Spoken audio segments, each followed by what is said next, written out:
The Derby. Ernie had been traveling for a long time.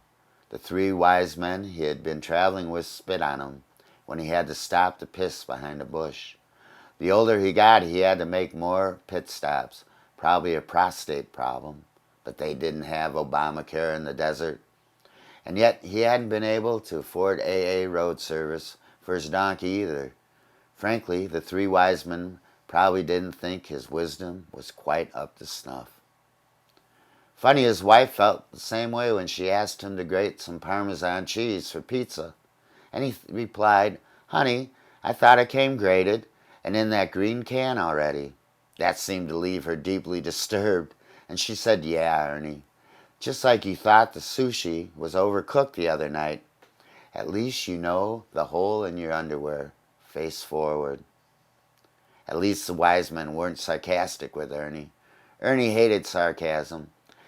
They did get a little pissed when they asked him to take a measurement to place the tent stakes, and he came back and said the stakes were exactly 3 feet, 2 inches, and 3 of those little dashes from the water's edge.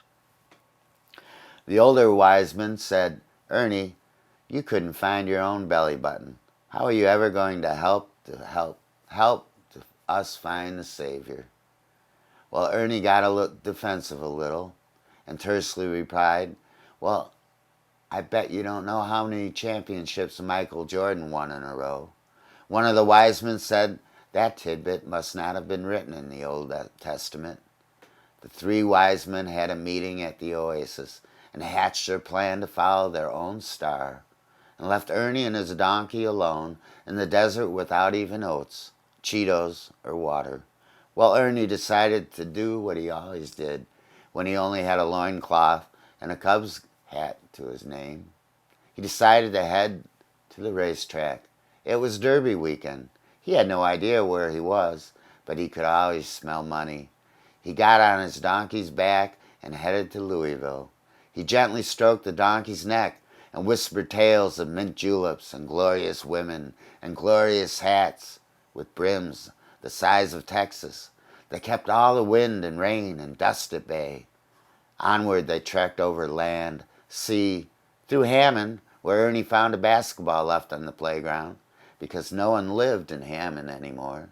He looked at it and joyously dribbled along his faithful donkey right through Orville Rickenbacker popcorn country, stopped in Bloomington, bummed a couple joints to keep his spirits soaring, and made it to the land of Daniel Boone.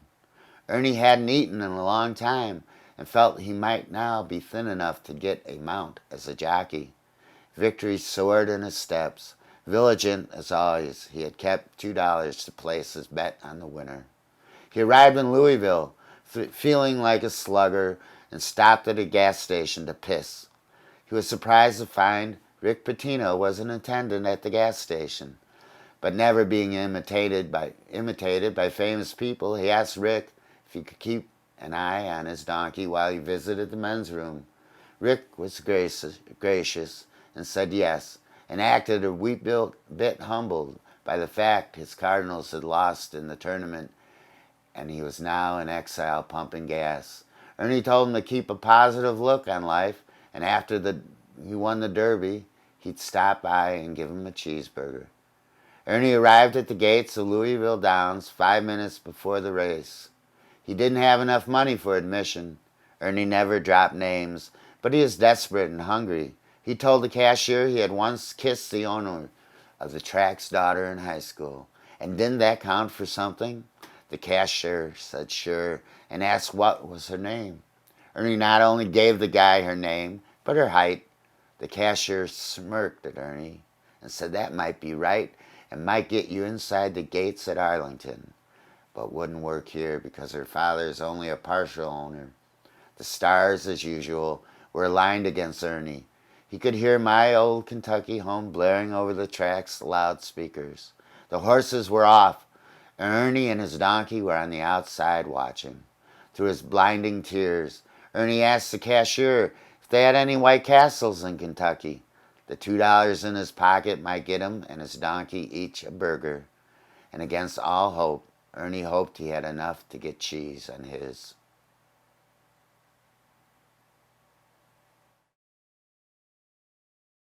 Well, these are our readings of the first of many Ernie Bedlam stories. We encourage the reader to laugh. We encourage the reader to be amused. We encourage readers to stay away from bridges. We don't want anyone to jump. Ernie didn't want to jump. Thank you for listening.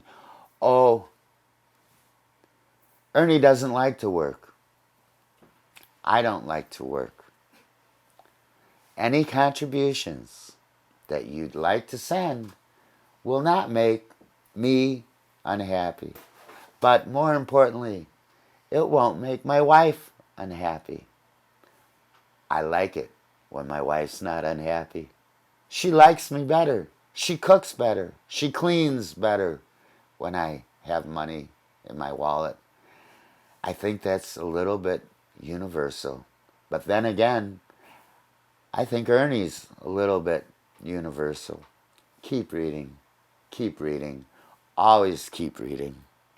Thank you.